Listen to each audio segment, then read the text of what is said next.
अजिंक्य बाजारात भाजीपाला आणण्यासाठी आला होता, पण बाजारात त्याला 8 वर्षानंतर त्याची घटस्फोट झालेली बायको दिसली. तिला पाहिल्यानंतर अजिंक्य एका जागी उभा राहिला. शीतलच्या समोर थोडी भाजी ठेवली होती. तिच्या चेहऱ्यावर नाराज होती आणि ती ग्राहकाची वाट पाहत बसली होती. मनातल्या मनात अजिंक्य हसू लागला, कारण शीतल त्याला म्हणत होती की तुझ्यापेक्षा मला 1000 पटीने चांगला नवरा भेटेल. पण हिला तर आयतं खाणाराच नवरा भेटला आहे, त्यामुळे तो बायकोला भाजी विकायला लावत आहे. त्याच्या मनात नव्हतं, तरी पण तो शीतलकडे जाऊ लागला, पण त्याने थांबून त्याच्या तोंडाला रुमाल बांधला. असं पण या 8 वर्षात अजिंक्य खूप बदलला होता. थोडीशी तब्येत सुधारली होती आणि गोरा पण झाला होता. सूट बूट घातल्यामुळे एखादा मोठा साहेब दिसत होता आणि तोंडावर रुमाल बांधल्यामुळे त्याला कोणी ओळखू शकत नव्हते. त्याने जवळ जाऊन पाहिलं तर शीतलपाशी काही वांगी राहिली होती. त्याने वांग्याकडे पाहिलं तर ती वांगी एकदम सुकून गेली होती आणि कोथिंबीर होती. ती कोथिंबीर जरा टवटवीत दिसत होती. 4-5 कोबीचे गड्डे आणि फ्लावरचे गड्डे होते आणि 5-3-4 किलो सफरचंद होते. थोड्याशा मिरच्या होत्या आणि काही बटाटे होते. एका साईडला खाली एक चादर पसरून त्याच्यावरच तिने एवढे सगळं सामान ठेवलं होतं. अजिंक्यने तिला पाहिलं तर ती खूपच अशक्त झाली होती. तिच्या चेहऱ्यावर थोडं सुद्धा तेज दिसत नव्हतं. रंग पण तिचा सावळा झाला होता. अजिंक्यला एक वेळ असं वाटत होतं की ही शीतल नसून दुसरी कोण आहे, परंतु तिच्या गालावर असणाऱ्या तिळामुळे त्याला कळालं की ही शीतलच आहे. तो तिच्याजवळ गेला. शीतलने आशेच्या दृष्टीने त्याच्याकडे पाहिलं आणि म्हणाली, काय पाहिजे साहेब? तोपर्यंत त्याच्या शेजारी असणारी भाजीवाली त्याला म्हणाली की साहेब, हिच्यापाशी तर ताजी भाजीच नसते, हिने तर शिळी भाजी ठेवली आहे. तुम्हाला ताजी भाजी असेल तर माझ्यापाशी या, मी तुम्हाला ताजी भाजी देते. पण लगेच शीतल म्हणाली की साहेब, ही भाजी शिळी नाही, ताजीच आहे, परंतु खूप ऊन आहे ना, त्यामुळे शिळी दिसत आहे. मी ही भाजी सकाळीच खरेदी करून आणली आहे. शीतलच्या चेहऱ्यावर गरिबी आणि लाचारपणा पाहून अजिंक्यचं मन व्याकुळ झालं. शेवटी जरी त्यांचा घटस्फोट झाला असला तरी 5 वर्ष त्याने तिच्यासोबत घालवले होते. पण या 5 वर्षात त्याने काही गोड क्षण तिच्यासोबत घालवलेले होते. अजिंक्यने हातात वांगी घेतली आणि म्हणाला की हे वांगी तर खरोखरच ताजी दिसत नाहीत. शीतल म्हणाली की नाही साहेब, ही सकाळीच मी खरेदी करून आणली आहेत. उन्हामुळे तुम्हाला तशी दिसत आहेत. चांगली वांगी आहेत. प्लीज साहेब, घ्या यांना, संध्याकाळची वेळ आहे. हवं असेल तर मी स्वस्तामध्ये द्यायला तयार आहे. तो तेथून निघून जाण्याचं नाटक करू लागला आणि म्हणू लागला की तुम्ही खोटं बोलत आहात. खरंच ही भाजी ताजी नाही. शीतल त्याच्या पुढे व्याकुळ होऊन म्हणाली की प्लीज साहेब, काहीतरी भाजी खरेदी करा. 2 दिवस झालं माझी मुलगी आजारी आहे, त्यामुळे माझ्या कामावर लक्ष कमी आहे. मुलीचं नाव ऐकून अजिंक्य तिथेच थांबला. त्याच्या डोळ्यासमोर त्याच्या सुंदर मुलीचा चेहरा आला. घटस्फोटाच्या दिवशी शेवटचं त्याने तिला पाहिलं होतं. त्यावेळेस ती 4 वर्षाची होती. आता तर ती 10 वर्षाची झाली असेल. ती त्याला बोलत होती, परंतु तो त्याच्या मुलीच्या आठवणीत रमला होता. अचानक तो म्हणाला की जेवढे पण तुमच्यापाशी भाजी आहे तेवढे सगळे पॅक करा. त्याचं बोलणं ऐकून शीतल एकदम दंग झाली. ती म्हणाली की खरंच? तो म्हणाला की हो, सगळी भाजी पॅक करा. तुमची मुलगी आजारी आहे ना, पहिलं तुम्ही मुलीपाशी जावा. शीतल म्हणाली की या सगळ्यांना मिळून 800 रुपये होत आहेत, परंतु तुम्ही मला फक्त 600 रुपये द्या. पण अजिंक्यने त्याच्या खिशातून 500च्या 2 नोटा काढल्या आणि तिच्यापाशी दिल्या. तो म्हणाला की तुम्ही सगळेच पैसे घ्या, तुमची मुलगी आजारी आहे ना. शीतलने सगळी भाजी त्याच्या पिशवीमध्ये भरून दिली. त्यानंतर ती 200 रुपये त्याला महागारी देऊ लागली, परंतु तो पैसे घेत नव्हता. तो तसाच पुढे निघाला, पण ती आवाज देत होती, त्यामुळे तो थांबला. ती म्हणाली की साहेब, मला भीक नाही पाहिजे, भीक मागायला नको म्हणून मी हे दुकान चालवत आहे. त्यानंतर ती 200 रुपये त्याच्या हातात देऊ लागली आणि मग अजिंक्य तिला म्हणाला की तुमचा नवरा काही काम करत नाही का? ती म्हणाली साहेब, 8 वर्षापूर्वीच आमचा घटस्फोट झाला आहे. अजिंक्य म्हणाला तुमच्यासारख्या स्वाभिमानी स्त्रीसोबत नक्कीच तुमच्या नवऱ्याने काहीतरी केलं असेल. त्यावेळेस तुम्ही त्याला घटस्फोट दिला आणि तो जाऊ लागला. ती पाठीमागून म्हणाली, नाही साहेब, नवरा फार चांगला होता, फक्त दिवस खूप वाईट चालू होते. आता शीतलकडे पाहण्याची त्याची हिंमत नव्हती, म्हणून तो लगेचच गाडीपाशी गेला आणि त्याने तेथून शीतलला पाहिलं तर ती तिचं सामान आवरत होती. अजिंक्यचं मन झाले की तिच्या पाठीमागे जावं, त्यामुळे त्याला समजेल की शीतल कुठे राहत आहे आणि त्याची मुलगी स्वरा पण त्याला दिसेल. घटस्फोटानंतर तिने दुसरे लग्न केलं नाही हे त्याच्या मनाला खटकत होतं. अजिंक्यने ते सगळं सामान त्याच्या गाडीमध्ये ठेवलं आणि हिम्मत करून तो तिचा पाठलाग करू लागला. त्याला एकच प्रश्न पडला होता की शीतल नाशिकमध्ये कधी आली? तिचं तर गाव इथून 500 किलोमीटर आहे, मग हे इथे काय करत आहे? शिवाय तिच्या माहेरची परिस्थिती पण चांगली आहे. तिला 2 भाऊ आहेत, मग तिच्या दोन्ही पण भावांनी हिला वाऱ्यावर कसे काय सोडले आहे? घटस्फोट घेताना तर तिचे भाव खूप उड्या मारत होते, आज ही परिस्थिती कशी झाली आहे? नवरा फार चांगला होता ह्या वाक्याने अजिंक्यमध्ये परिवर्तन झालं होतं. त्याला समजलं होतं की त्याची बायको अजून पण त्याला वाईट बोलत नाही.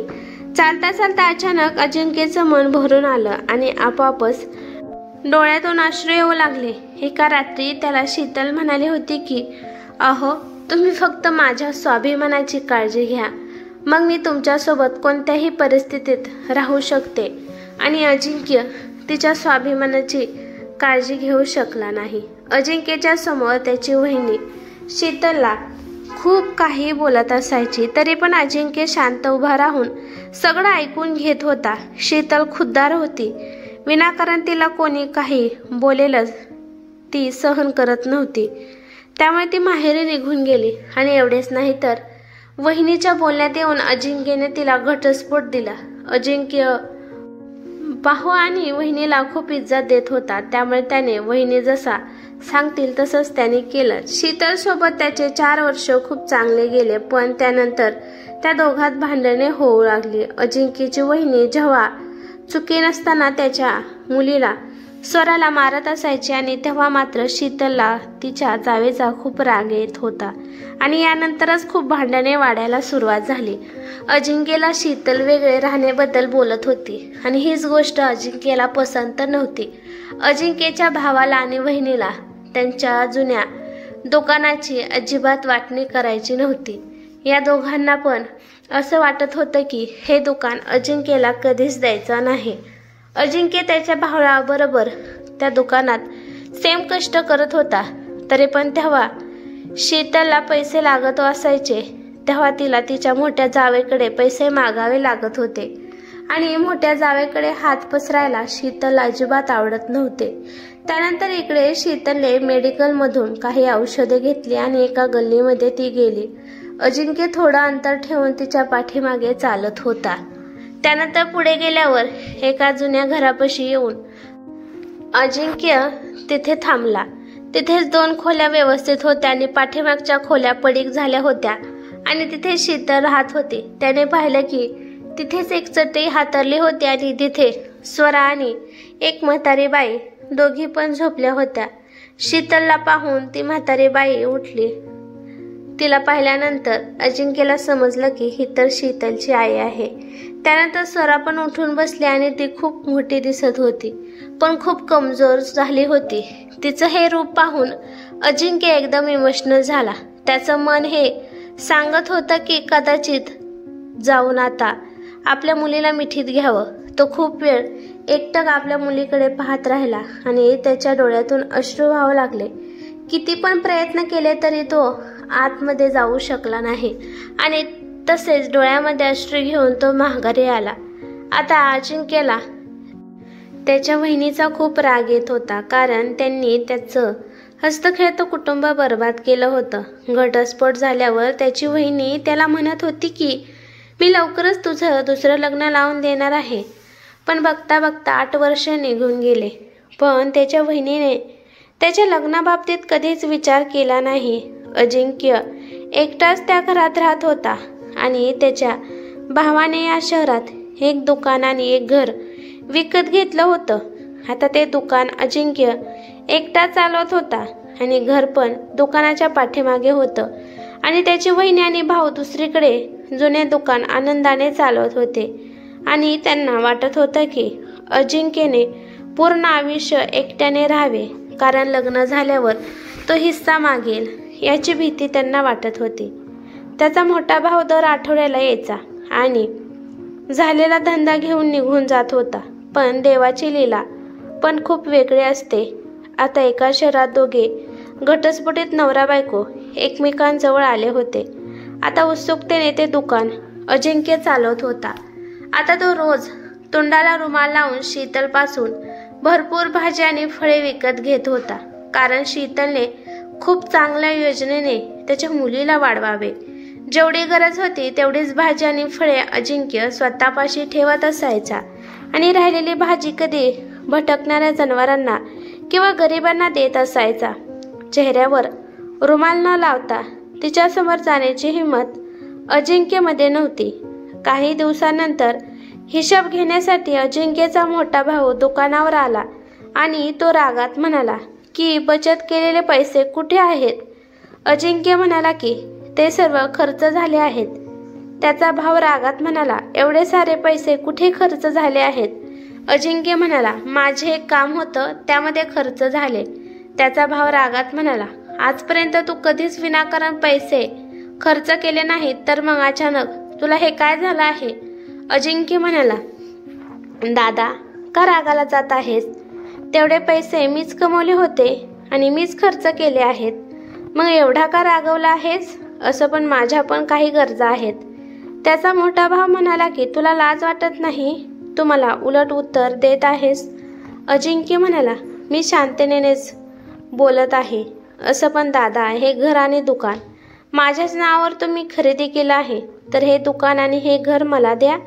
आणि आपलं जे दुकान आहे ते तर यापेक्षा पण खूप मोठं आहे. ते दुकान आणि जमीन पण तुम्हालाच राहू द्या. त्याचा मोठा भाऊ म्हणाला, तू हे काय बोलत आहेस? मी तुला एकट्याला असा कसा सोडू शकतो? असं पण तुझं आता लग्न करावे लागेल आणि मग तुझा पण चांगला संसार सुरू होईल. अजिंक्य म्हणाला, राहू द्या दादा, तुम्ही आणि वहिनीने मिळून माझी चांगलीच वाट लावली आहे. 8 वर्ष झाले आहेत माझा घटस्फोट झाला आहे. या 8 वर्षात तुम्ही दोघांनी एकदा पण माझ्यासाठी स्थळ पाहिलं नाही. तुम्ही फक्त मला तुमचा नोकर समजत होता. मरायच्या आधी जर बाबांनी माझं लग्न लावून नसतं दिलं तर आजपर्यंत बिन लग्नाचा राहिलो असतो.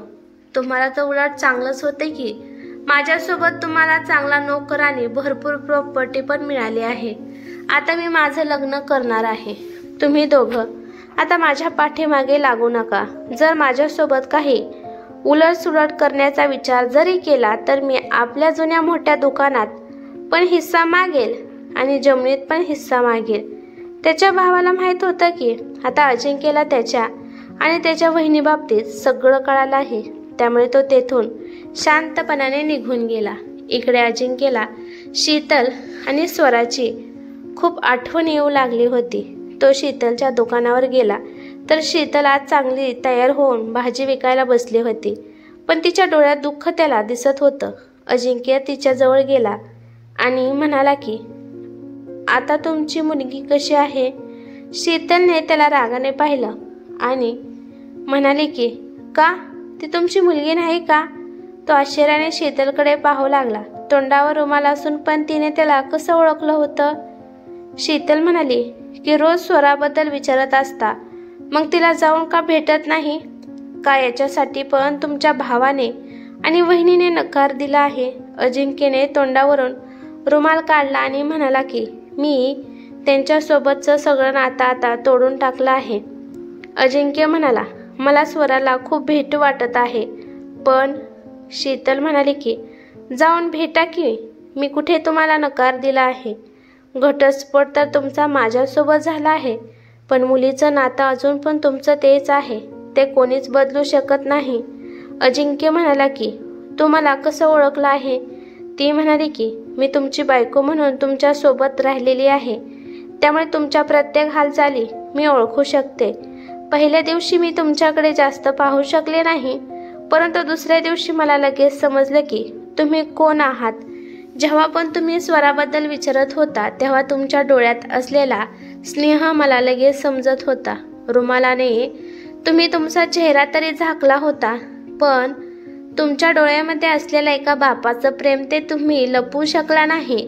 मी तुम्हाला घराचा पत्ता सांगते, तुम्ही जाऊन तिला भेटू शकता. मी संध्याकाळी येते.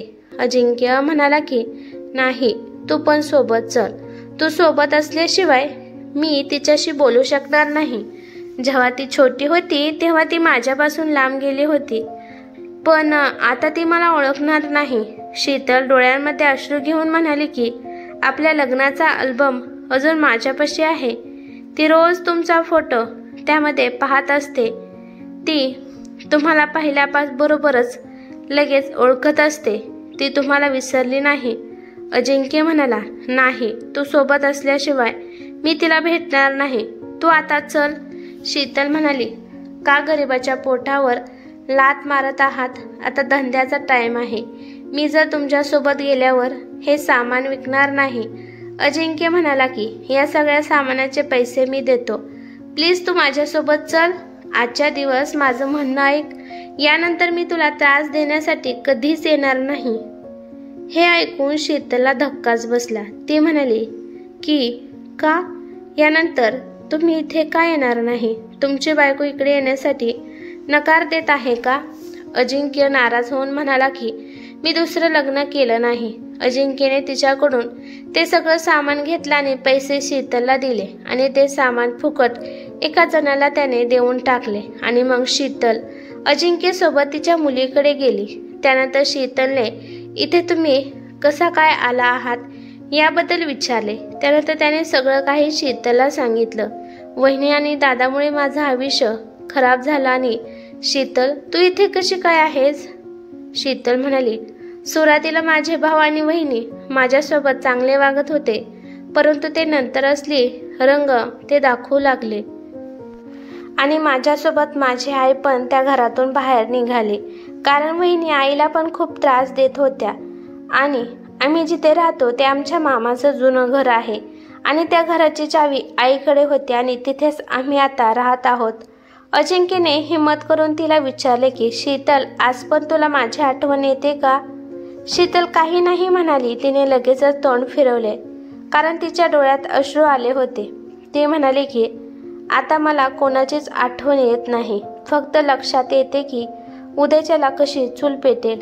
यानंतर उदासपणाने दोघे पण शांत होते. त्यानंतर ते घरापाशी येऊन थांबले. घराची हालत खूपच वाईट होती. शीतल स्वराला आवाज देत आतमध्ये गेले आणि म्हणाले, बघ स्वरा, तुला भेटायसाठी कोण आला आहे? आता स्वरा पूर्णपणे ठीक झाली होती. स्वरा आणि तिची आजी दोघी पण बाहेर आल्या. स्वरा तिच्या मोठमोठ्या डोळ्याने टुकूर टुकूर त्याच्याकडे पाहू लागली, पण त्याच्याजवळ गेली नाही आणि शीतलच्या गळ्यात जाऊन पडली. ती म्हणाली, घाबरू नको स्वरा, हे तुझे बाबा आहेत. ती म्हणाली, बाबा आहेत मला माहीत आहे, पण हे खूप वाईट बाबा आहेत. यांनी तुला खूप रडवले आहे.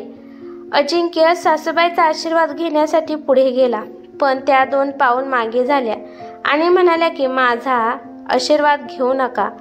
तुमचा आणि आमचा काही सुद्धा संबंध नाही. अजिंक्य हताश होऊन खाली बसला आणि रडू लागला. तो त्याच्या मुलीला जवळ बोलवत होता, पण ती येत नव्हती. शीतलने डोळ्याच्या इशाऱ्याने तिला त्याच्या बाबाकडे जायला सांगितलं. त्यानंतर स्वरा पळतच तिच्या बाबाच्या मिठीत गेली. अजिंक्यला हे सुख खूप मौल्यवान होते. तो मोठमोठ्याने रडत म्हणाला की मला माफ कर बाळा, माझ्याकडून खूप मोठी चूक झाली, नाहीतर आज तू, मी आणि आई सोबत असतो. त्यानंतर तसंच उचलून अजिंक्यने तिला घेतला आणि म्हणाला की चल, तुझ्यासाठी मी खूप दिवसापूर्वीच काहीतरी खरेदी करून ठेवलं आहे, ते तुला दाखवतो. त्याने त्याच्या गाडीची मागची डिकी खोलली तर त्यामध्ये तिच्यासाठी खूप सारे ड्रेस, खेळणे आणि चॉकलेट्स, कॅडबरी होते. शीतलला वाटत होतं की तिच्यासाठी पण अजिंक्यने काहीतरी आणलं असेल, त्यामुळे ती आशेने त्याच्याकडे पाहत होती. परंतु पूर्ण पिशवी संपली, पण तिच्यासाठी त्यात काहीच नव्हतं. शीतलला समजलं की अजिंक्य फक्त इथे त्याच्या मुलीसाठीच आला आहे. इतक्या साऱ्या वस्तू पाहून स्वरा खूप खुश झाली आणि ती सगळ्या वस्तू दाखवण्यासाठी आजीकडे गेली. तोपर्यंत शीतल त्याला म्हणाली की एवढं सगळं फक्त मुलीसाठीच आणलं आहे का? मान्य आहे की आपला घटस्फोट झाला आहे, पण यातीलच एखादी वस्तू मला दिली असती तर तेवढाच मला आनंद झाला असता. अजिंक्य म्हणाला, तुझ्यासाठी पण मी एक गोष्ट आणली आहे, परंतु तू घेशील का नाही याचीच मला काळजी लागली आहे. तो म्हणाला, याच्यासाठी तू नकार देणार नाही ना? शीतल म्हणाली, एवढ्या प्रेमाने आणले आहे तर मी नकार का देऊ? त्याने हळूच हातामध्ये घेऊन तिच्या हातात ठेवले मंगळसूत्र. मंगळसूत्र पाहून शीतलला फार आनंद झाला. ती म्हणाली, हे काय आहे? तो म्हणाला की प्लीज नकार देऊ नको. खूप अपेक्षा घेऊन मी तुझ्याकडे आलो आहे. माझ्याच माणसाने माझा छळ केला आणि माझ्या परिवारापासून मला वंचित राहावे लागले. जेव्हा तुला गरज होती तेव्हा मी तुझ्यासोबत उभा राहू शकलो नाही, पण मी वचन देतो आजपासून मी तुझ्यासोबत नेहमी उभा राहील. आता आपलं नातं कधीच तुटणार नाही. हे नातं मरेपर्यंत मी निभावणार आहे. शीतल शांत उभा राहून त्या मंगळसूत्राकडे पाहत होती. तो तिला म्हणाला, शीतल, मी हा अजिंक्य अजून तुझाच आहे. तू नेहमी रोज रात्री माझा हात घेतल्याशिवाय झोपत नव्हती. याच हाताची तू उशी करत होती. तोच पहिला अजिंक्य तुझ्या समोर आहे. मी तुला असं पाहू शकत नाही. तुझे हे हाल पाहून मी रोज रात्री रडत आहे. शीतलने हातामध्ये मंगळसूत्र घट्ट पकडले आणि म्हणाले की मग घटस्फोटाच्या पेपरचे काय होईल? तो म्हणाला, मी ते पेपर फाडून टाकणार आहे. शीतल त्याला मंगळसूत्र देत म्हणाली, जर एवढ्या प्रेमाने वस्तू आणली आहे तर तुम्हीच ही वस्तू माझ्या गळ्यात घाला. शीतलचं बोलणं ऐकून अजिंक्य खूप खुश झाला आणि तो आनंदाने तिच्या गळ्यात मंगळसूत्र घालू लागला. त्यानंतर आनंदाने अजिंक्य शीतल, स्वरा आणि त्याच्या सासूला घेऊन त्याच्या घरी गेला. आता पूर्णपणे त्यांचं घर हे घर वाटत होतं आणि या घराला स्वर्ग आता ते दोघे बनवणार होते. आपले नाते हे समुद्राच्या लाटाप्रमाणे कधीही नसावे, कारण समुद्राच्या लाटा ह्या 1-2 मिनिट आनंद देऊन पुन्हा निघून जातात. ही कथा कशी वाटली ते मला कमेंट करून नक्की सांगा. कथा आवडली तर लाईक शेअर नक्की करा आणि चॅनेलवरती नवीन असाल तर चॅनेलला सबस्क्राईब करा. धन्यवाद.